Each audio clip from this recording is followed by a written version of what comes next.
Semangat pagi mahasiswa Indonesia, khususnya mahasiswa UGM dan terkhusus mahasiswa Sekolah Vokasi UGM. Selamat datang calon-calon pemimpin bangsa di mata kuliah Keselamatan Ketenagalistrikan atau yang kita kenal dengan K2. Mata kuliah ini memberi gambaran, pengetahuan, dan pemahaman tentang ketenagalistrikan. Dan untuk selanjutnya wajib diimplementasikan sehingga tidak lagi terjadi kasus-kasus kecelakaan dikarenakan ketenagalistrikan. Semangat Indonesia! Kasus bencana kebakaran masih sering terjadi. Bencana kebakaran menimpa hampir seluruh jenis bangunan yang ada. Dari bangunan rumah tinggal, gedung perkantoran, bahkan gedung-gedung pemerintahan dan juga gedung-gedung mal. Dan angka kasus kebakaran 90% diakibatkan karena kelistrikan. Wow, angka yang sangat fantastis. Kita masih ingat baru-baru ini gedung Kejaksaan Republik Indonesia terbakar dan ditengarai karena kelistrikan. Dan bukan hanya itu, beberapa kasus kebakaran juga pernah terjadi di UGM. Masih ingat gedung Pertamina Tower beberapa waktu yang lalu, dan juga salah satu ruangan di Sekolah Vokasi UGM juga pernah terbakar dan ditengarai karena kelistrikan. Oleh karena itu, mari kita lihat sebentar tayangan video dari YouTube dan juga informasi-informasi dari website kasus-kasus kebakaran dikarenakan karena listrik.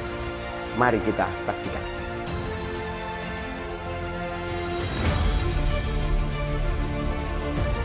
Bisnis Universitas Gadjah Mada Yogyakarta pagi ini sekitar pukul 9:15 waktu Indonesia bagian Barat kebakaran, dan tepatnya gedungnya ada di belakang saya ini.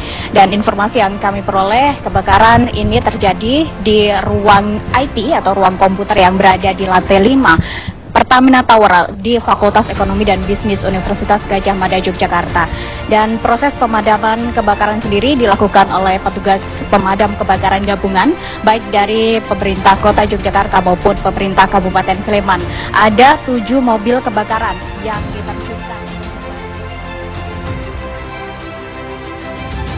Juga peristiwa kebakaran saat ini terjadi di gedung Kejaksaan Agung, pemirsa.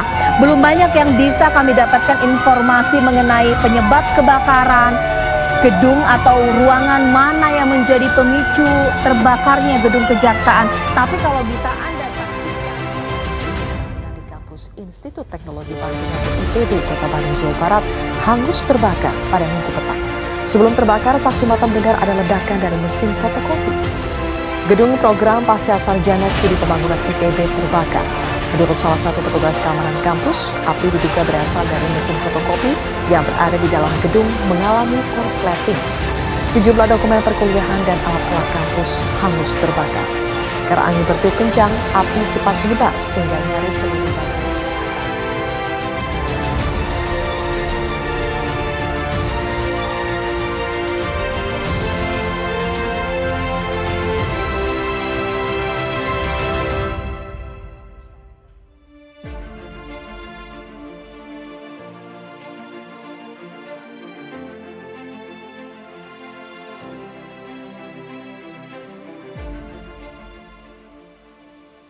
Setelah melihat tayangan video tadi, apa yang ada di benak dan di pikiran rekan-rekan mahasiswa? Pasti rekan-rekan mahasiswa sudah bisa mengambil kesimpulan, dan kesimpulannya adalah kebakaran dikarenakan listrik. Timbul pertanyaan, mengapa listrik bisa mengakibatkan kebakaran? Dan mengapa listrik selalu disalahkan? Padahal saat ini listrik sudah menjadi kebutuhan utama. Coba kita bayangkan, kita tidak menggunakan listrik. Coba bayangkan, kalau tidak ada listrik, maka kita akan kembali ke zaman batu. Dan siapkah kita kembali ke zaman batu? Pada zaman batu tentunya penuh dengan kegelapan. Kegelapan berarti gelap, tolong, tolong, tolong, lontong, lontong. Kondisi seperti itu tentulah tidak kita inginkan. Oleh karena itu, mari kita jaga listrik dengan sebaik-baiknya. Nah, untuk dapat menjaga listrik, maka kita harus mengenal apa itu listrik. Oleh karena itu, mari kita belajar mengenal listrik dan sampai akhirnya kita nanti mengenal bagaimana listrik bisa menyebabkan kebakaran. Oke, mari kita belajar terkait dengan listrik. Apa itu listrik? Nah, sebelum belajar lebih jauh tentang listrik, saya awali dulu dengan tegangan. Dalam bahasa Inggris adalah voltage, ya. Nah, untuk menggambarkan, untuk memudahkan rekan-rekan mahasiswa dalam pemahaman terkait dengan tegangan, saya punya 2 buah bejana. Masing-masing bejana mempunyai besar dan tinggi yang sama, ya. Yang satu saya isi airnya penuh, yang satu saya isi airnya sedikit, mungkin hanya seperempatnya. Nah, kemudian dari sini teman-teman bisa membayangkan, yang satu pastinya akan mempunyai perbedaan antara dasar dengan permukaan, mempunyai ketinggian yang berbeda jauh. Yang satu mempunyai perbedaan ketinggian yang rendah. Kemudian 2 buah bejana tersebut saya lubangi dengan lubang yang sama. Kemudian lubangnya kita lepas, ya, airnya akan keluar. Nah, apa yang ada dalam pikiran kita? Pasti teman-teman sudah bisa membayangkan yang mempunyai perbedaan ketinggian yang tinggi akan mengeluarkan air yang besar. Kemudian yang kedua, yang perbedaannya rendah, airnya akan sedikit. Nah, itu adalah gambaran bagaimana tegangan. Jadi tegangan adalah perbedaan ketinggian. Dalam keelektroan disebut dengan electrical pressure atau tekanan listrik. Jadi yang mempunyai tekanan tinggi akan mempunyai tegangan tinggi, yang mempunyai tekanan rendah akan mempunyai tekanan yang rendah. Di dalam kelistrikan spring, itulah yang disebut dengan tegangan.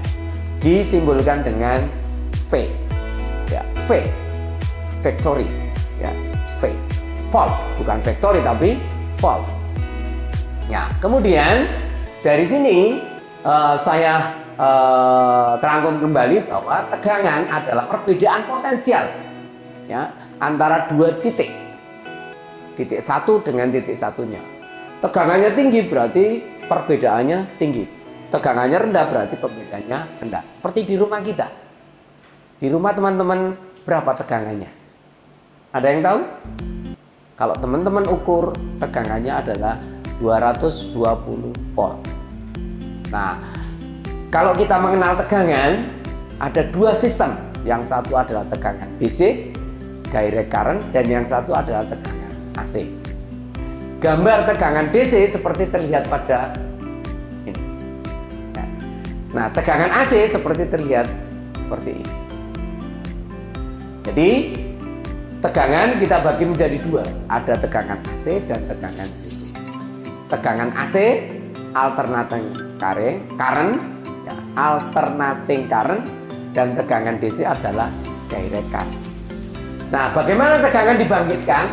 Tentunya teman-teman sudah tahu. Kita mengenal pembangkit listrik tenaga air atau disingkat dengan PLTA. Ada pembangkit listrik tenaga diesel yang kita singkat dengan PLTD. Ada pembangkit listrik tenaga uap yang kita singkat dengan PLTU. Ada pembangkit listrik tenaga gas yang disingkat dengan PLTG. Dan gabungan antara gas dengan uap, PLTGU. Nah, ada lagi sebetulnya yang sangat fenomenal, yaitu pembangkit listrik tenaga nuklir. Ini yang menjadi potensi kedepannya, bagaimana di Indonesia bisa dibangkitkan pembangkit listrik tenaga nuklir. Nah, satu lagi yang paling fenomenal, yang cukup bisa kita andalkan, yaitu pembangkit listrik tenaga dalam. Nah, mari kita membangkitkan tenaga dalam sendiri-sendiri. Siap teman-teman sebagai pembangkit listrik tenaga dalam bareng-bareng ya, nanti mahasiswa 100 membangkitkan gitu ya, bareng-bareng nanti. Ya ini cok saja ya, supaya teman-teman mahasiswa tidak ngantuk. Oke, ada lagi yang membangkitkan kecil, yaitu pembangkit listrik tenaga surya atau yang kita singkat dengan PLTS. Oke, teman-teman, ini adalah beberapa simbol terkait dengan tegangan, ya. Tegangan yang dibangkitkan, ada generator atau yang kita sebut dengan generator plant yang digunakan di pembangkit, ada juga baterai, ada juga solar cell. Kemudian teman-teman sekalian, nah kalau kita mempunyai tegangan tadi di ilustrasi pada bejana tadi, itu kan ada airnya yang mengalir. Nah, air itu identik dengan arus, ya. Jadi arus itu identik dengan air. Sehingga dari sini air bisa mengalir. Kenapa? Karena ada tegangan. Nah, di dalam kelistrikan sama. Air bisa mengalir, satu syaratnya harus ada tegangan. Bukan hanya satu saja, tapi ada yang kedua. Syarat yang kedua yaitu adanya rangkaian yang tertutup. Jadi kalau ada rangkaian yang tertutup, maka arus bisa mengalir. Nah, supaya bisa mengalirkan arus yang tertutup, makanya dalam tegangan itu diberikan beban. Di rumah kita ada berbagai macam ragam beban. Apa saja? Contohnya lampu listrik yang mengubah energi listrik menjadi cahaya. Ada juga yang mengubah energi listrik menjadi gerak, yaitu pompa air yang digunakan untuk memompa, ya. Jangan menyebut merek loh ya. Biasanya di masyarakat itu pasti menyebut merek, ya. Nah, kita menghindarkan merek kecuali kalau saya di endorse, mau lah saya, ya. Oke. Ada juga yang digunakan untuk mengubah dari listrik menjadi gerakan, ya. Yang salah satunya adalah digunakan di kulkas, ya. Di situ untuk mengalirkan freon sehingga akan muncul dingin, gas dingin. Nah, berbagai ragam beban itulah yang kita sebutkan rangkaiannya. Jadi rekan-rekan mahasiswa, tadi sudah saya sampaikan bahwa syarat arus mengalir, satu, harus mempunyai beda potensial. Yang kedua, rangkaiannya harus tertutup. Nah, besarnya arus yang mengalir itu tergantung pada seberapa besar kuat tegangannya dan seberapa besar hambatan yang ada di rangkaian tertutup itu. Oke, karena ada hambatan itulah maka muncul adanya daya listrik. Daya listrik itu sebagai hantaran energi di dalam rangkaian itu, ya. Nah, daya listrik daya listrik disimbolkan dengan P, ya. Kemudian tadi kita mempunyai tegangan disimbolkan dengan V dan arus disimbolkan dengan I. Sehingga adanya tegangan, adanya arus yang mengalir, V dikalikan dengan I maka akan muncul daya. Ya. Kemudian di dalam kelistrikan sebetulnya lebih dirinci nanti kita mengenal adanya daya aktif, kita mengenal adanya daya reaktif, dan kita mengenal adanya daya semu. Ya. Daya aktif, daya reaktif, dan daya semu. Nanti akan kita bahas lebih jauh ya setelah kita mengenal adanya kelistrikan. Oke, ilustrasi saya ke depannya ini saya beri gambaran pada teman-teman sekalian dalam sistem tenaga listrik, ya. Di tenagangan listrik dibangkitkan di pusat-pusat pembangkit, kemudian disalurkan melalui saluran transmisi, kemudian diturunkan di gardu induk, ya. Kemudian disalurkan ke macam-macam beban. Di situ ada beban perumahan, ada beban-beban mall, ada beban-beban komersial seperti bangunan-bangunan mall atau yang disalurkan ke rumah-rumah. Nah, sehingga dari sini kita mengenal adanya macam-macam beban. Beban yang residensial artinya perumahan, kita mengenal adanya penerangan, audio video, AC, kulkas, alat memasak, mesin cuci, dan lain-lain. Yang komersial misalnya di perkantoran, gitu, di pertokoan, sekolah, kampus, dan lain sebagainya. Di industri kita mengenal adanya beban-beban yang digunakan untuk motor, baik itu industri kecil, menengah maupun industri yang besar, atau yang biasa kita gunakan untuk transportasi, misalnya digunakan untuk kereta api. Nah, kita mengenal di sini teman-teman mahasiswa. Jadi di rumah kita itu jaringannya dimasukkan melalui jaringan tegangan rendah. Jaringan tegangan rendah, kenapa disebut dengan tegangan rendah? Karena tegangannya di bawah 1000 volt. Masuk ke rumah kita melalui SLP, sambungan langsung pelanggan. Kemudian masuk ke rumah, masuk ke SMP, sambungan masuk pelanggan. Ada SLP, ada SMP. Kemudian masuk dari SMP, kemudian masuk dihubungkan ke APP, yaitu alat pemutus dan pengukur. Ya, alat pengukur dan pemutus. Di situ ada pengukurnya yaitu kWh meter, pemutusnya yaitu berupa MCB, miniatur circuit breaker. Nah, setelah itu disambungkan ke rumah. Nah, sambungan rumah itu nanti kita sebut sebagai instalasi listrik. Ya, apa itu instalasi listrik? Adalah saluran listrik ya beserta gawai maupun peralatan yang terpasang baik langsung, yang terhubungan langsung maupun yang tidak terhubungan langsung. Ya, yang terhubungan langsung kan berarti tersambungkan, yang tidak terhubungan langsung kan misalnya setrika kan tidak terhubungan langsung. Ya. Jadi apa itu instalasi listrik? Adalah saluran listrik beserta gawai maupun peralatan yang terpasang baik di dalam maupun di luar ya, untuk menyalurkan arus listrik. Nah, untuk belajar instalasi listrik kita ada yang namanya persyaratannya yang diatur di dalam Persyaratan Umum Instalasi Listrik atau yang kita kenal dengan PUIL. Ada yang dibuat tahun 2000 sehingga kita mengenal adanya PUIL 2000. Ada yang adendumnya tahun 2011, PUIL 2011. Nah, di dalam instalasi listrik kita mengenal adanya komponen-komponen utama. Apa saja? Ada kabel, ada saklar, ada stop kontak, kemudian ada MCB, ada fuse, kemudian ada fitting. Ya. Nah, kesemuanya itu harus memenuhi persyaratan. Sehingga persyaratan di Indonesia ada beberapa macam. Satu, dipersyaratkan oleh LMK, ya, Lembaga Masyarakat Kelistrikan. Jadi kalau beli kabel, di situ ada tulisan LMK, berarti sudah distandarkan, sudah dipersyaratkan. Kenapa harus dipersyaratkan atau distandarkan? Karena biar semua mempunyai mutu yang sama. Kemudian ada lagi yang lain yaitu SNI, Standar Nasional Indonesia. Ada juga standar yang lain yaitu SPLN. Oke, mari kita belajar lebih jauh terkait dengan instalasi listrik.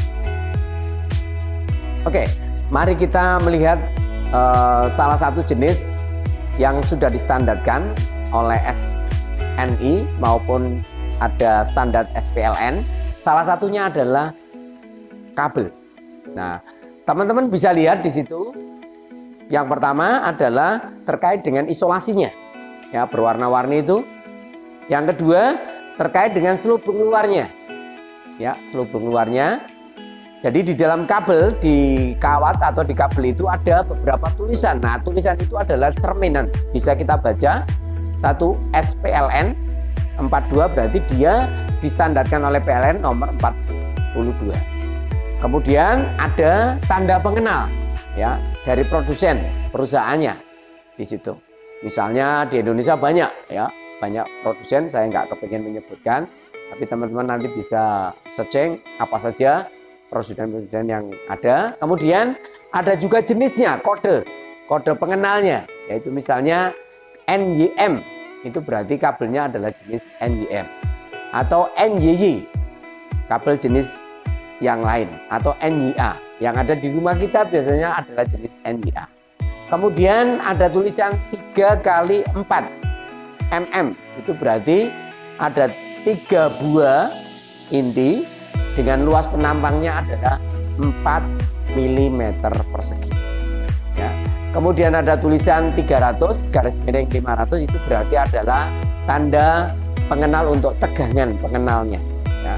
Ya, maksimum paling tidak harus 500 volt maksimum. Kemudian ada SNI, dia sudah distandarkan oleh Standar Nasional Indonesia. Jadi teman-teman kalau membeli berang atau membeli kabel harus sesuai dengan sudah ada standarnya. Jangan beli kabel yang murahan, kalau murahan tidak ada. Nah, ini yang banyak terjadi di masyarakat. Masyarakat lebih memilih kabel yang murah daripada yang sudah distandarkan. Ingat ya, listrik adalah teman, listrik adalah kebutuhan kita. Jangan sampai listrik menjadi musuh.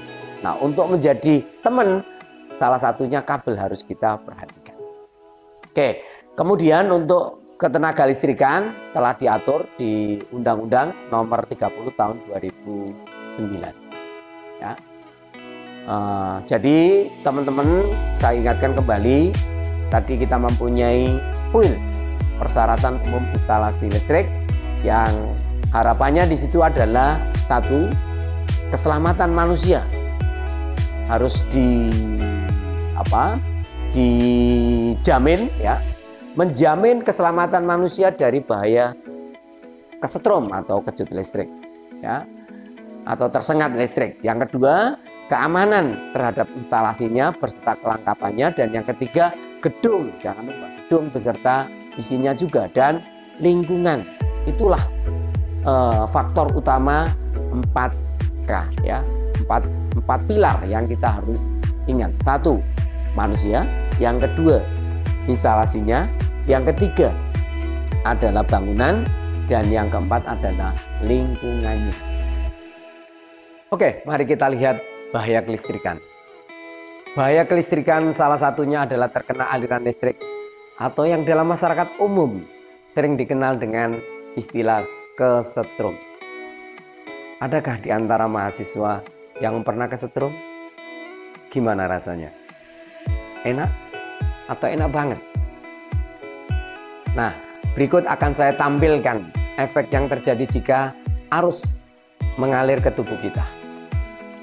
Tingkatan bahaya arus listrik yang mengalir di tubuh kita bagi menjadi 4 kategori. Kategori pertama adalah kita belum merasakan apa-apa. Yang kedua, kita sudah mulai merasakan seolah-olah ada yang merayap. Yang ketiga, ini yang membuat kejang. Kejang semakin lama semakin menegang. Dan yang keempat adalah bisa mengakibatkan kematian. Mari kita lihat. Untuk arus 0 sampai 0,9 mA, badan kita belum merasakan pengaruhnya.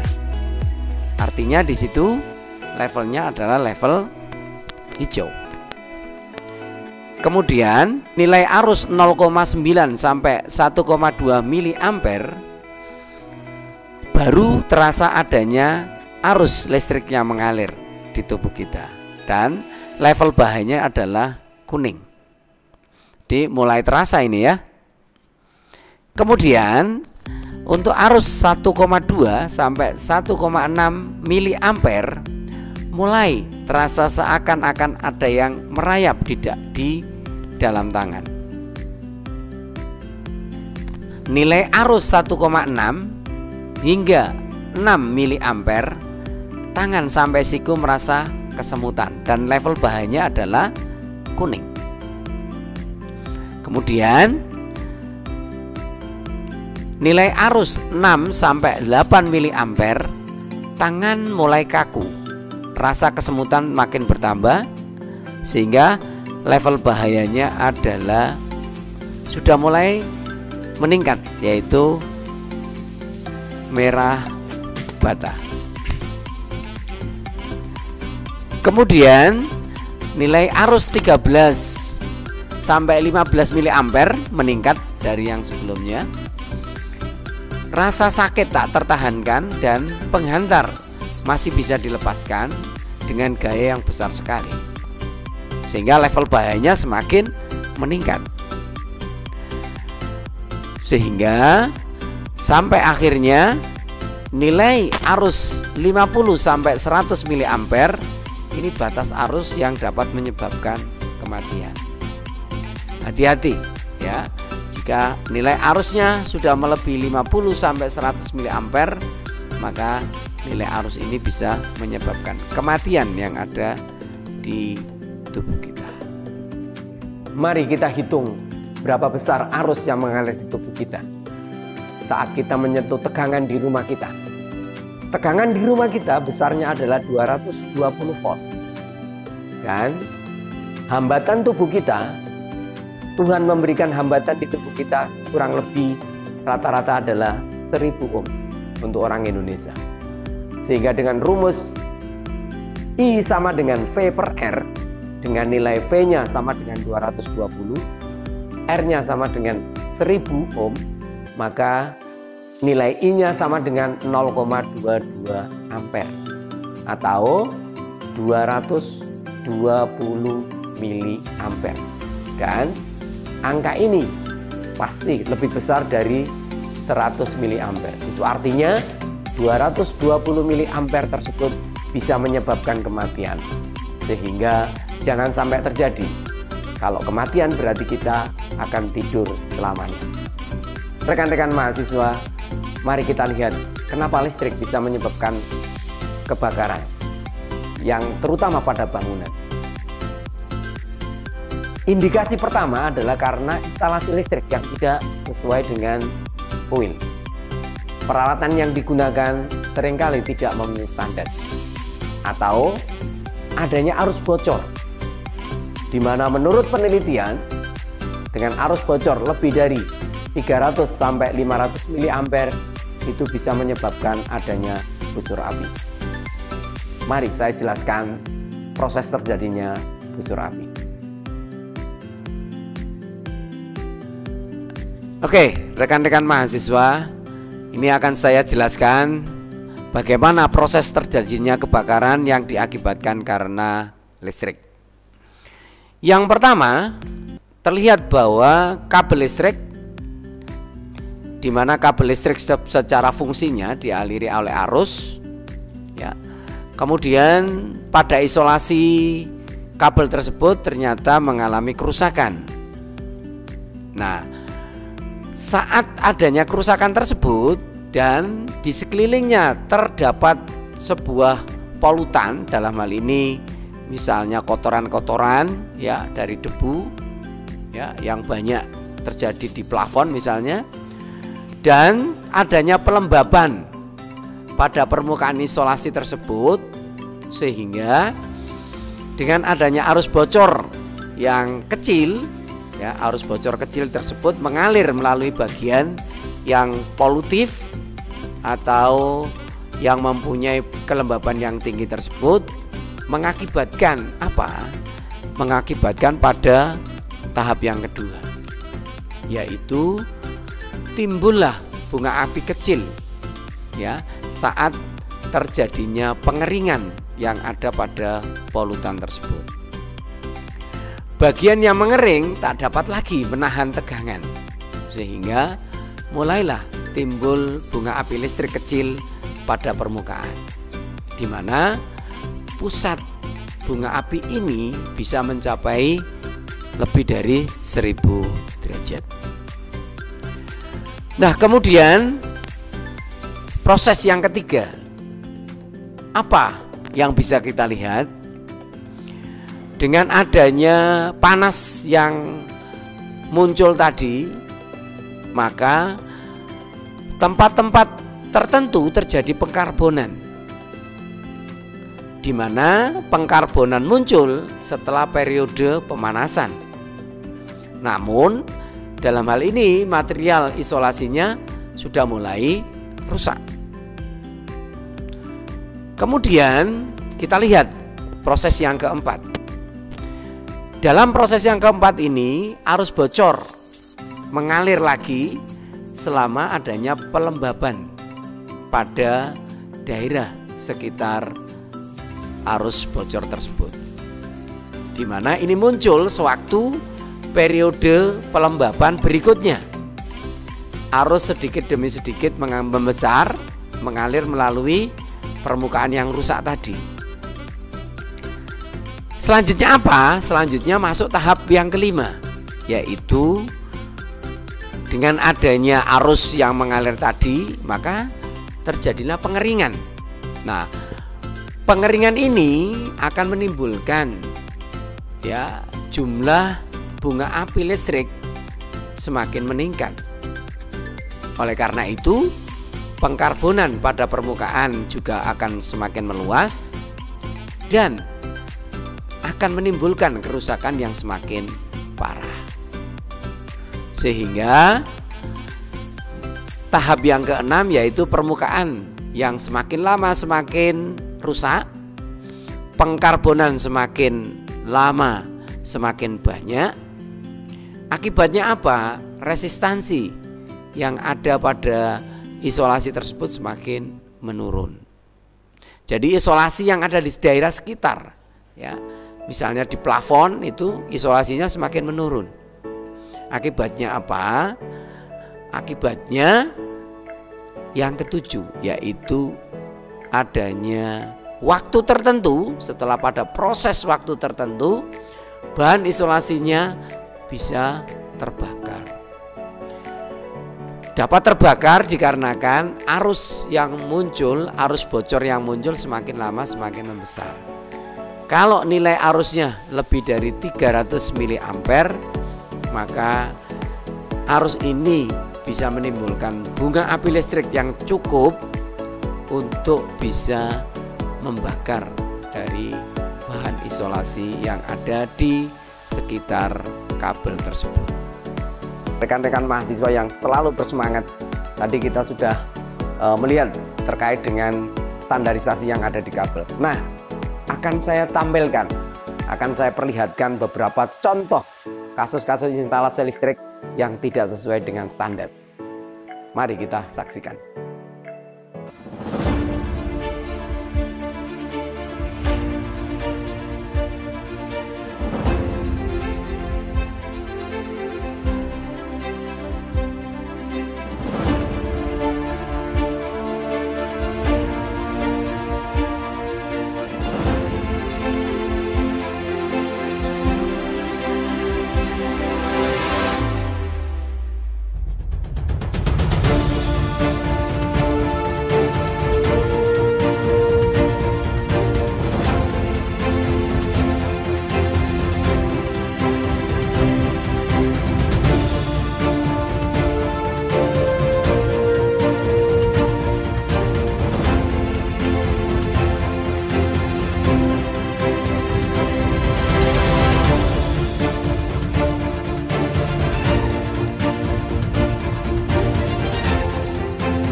Jalan Antonio Rebo, Kota Ambon, Maluku itu tengah dalam pengerjaan ketika dua pekerja tersengat listrik. Tali yang mereka gunakan untuk mengikat terpal untuk berteduh rupanya tersangkut pada kabel listrik yang berdekatan dengan tempat mereka. Cut it! Come on now. Better get that rope!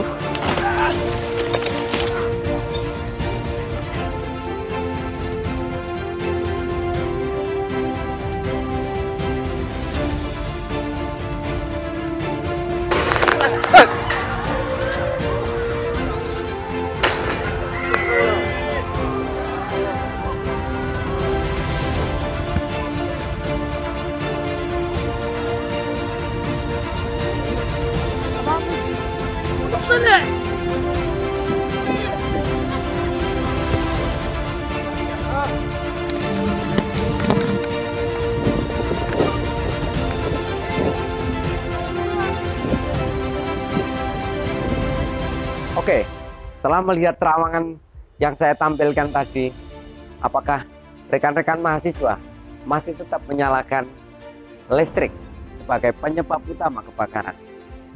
Ataukah kita sendiri yang tidak peduli dengan listrik? Masih ingatkah? Sampai-sampai tiang listrik pun pernah dijadikan sasaran. Kenapa berdiri di pinggir jalan? Masih ingat kasusnya siapa? Nih. Nah, bagaimana pencegahan dan solusi yang bisa kita lakukan? Ada beberapa cara yang bisa kita lakukan. Yang pertama, gunakanlah seluruh atau selalu peralatan listrik yang memenuhi standar. Memenuhi standar dalam hal ini distandarkan oleh SNI, Standar Nasional Indonesia, atau LMK, Lembaga Masyarakat Kelistrikan, atau distandarkan oleh SPLN. Salah satu peralatan yang paling krusial adalah kabel. Kemudian yang kedua yang bisa kita lakukan adalah menambahkan gawai proteksi arus sisa atau yang kita kenal dengan JIPAS. Ini adalah gambar JIPAS-nya. Nah, bagaimana prinsip kerjanya JIPAS? Mari kita ulas lebih dalam. Oke. Prinsip kerja dari alat pengaman JIPAS atau yang lebih spesifik salah satunya adalah ELCP adalah sebagai berikut. ELCP akan membandingkan arus listrik yang masuk dan yang keluar dari koil. Arus listrik akan menimbulkan medan magnet. Nah, selama tidak ada kebocoran arus listrik, maka medan magnet yang dihasilkan arus listrik yang masuk sama dengan medan magnet yang dihasilkan oleh arus listrik yang keluar. Kemudian saat terjadi kebocoran arus listrik, maka medan magnet yang ada di dalam koil mampu membuat ELCP trip atau membuka. Nah, kebocoran arus listrik itu identik dengan adanya arus listrik yang mengalir ke tubuh kita atau ke perangkat yang lain. Jadi, prinsip kerja dari ELCP adalah selama tidak ada kebocoran arus, maka koil tidak akan membuka. Kemudian kalau ada kebocoran arus, maka koil tersebut mampu membuat ELCP trip atau membuka.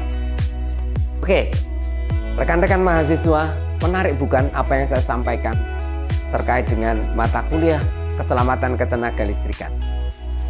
Dan di akhir perkuliahan ini, saya harap teman-teman mahasiswa bisa menjawab. Kalau teman-teman jalan-jalan di pinggir jalan atau jalan-jalan di pinggir sawah, di situ banyak sekali burung-burung yang lagi bermesraan hinggap di saluran udara. Saluran udaranya bukan main-main, saluran udara tegangan listrik. Di situ ada listriknya pastinya. Tetapi burung-burung dengan enjoy, dengan mesranya, dia bercengkerama dengan keluarganya, dengan saudaranya. Seperti yang terlihat pada gambar. Pertanyaan saya adalah, kenapa burung tidak terkena aliran listrik? Yang kedua, beranikah saudara melakukan seperti burung? Ingat, burung makhluk hidup, kita juga makhluk hidup. Kenapa tidak berani? Rekan-rekan mahasiswa yang selalu bersemangat, kasus-kasus yang saya sampaikan tadi merupakan kondisi real di masyarakat. Dan masihkah kita menyalakan listrik sebagai kambing hitam karena kebakaran? Ataukah kita yang selama ini sudah peduli atau tidak peduli dengan instalasi kelistrikan di rumah kita atau di sekitar kita? Oleh karena itu, saya mengajak pada kita semua, terutama rekan-rekan mahasiswa, kaulah muda, harus bijak menyikapi ini dan mulai peduli pada keselamatan ketenaga listrikan. Sehingga kebakaran karena listrik dapat kita hindarkan, dan satu lagi, mencegah lebih baik daripada mengobati. Hidup mahasiswa Indonesia.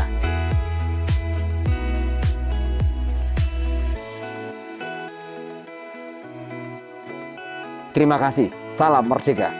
Sekolah Vokasi Merdeka.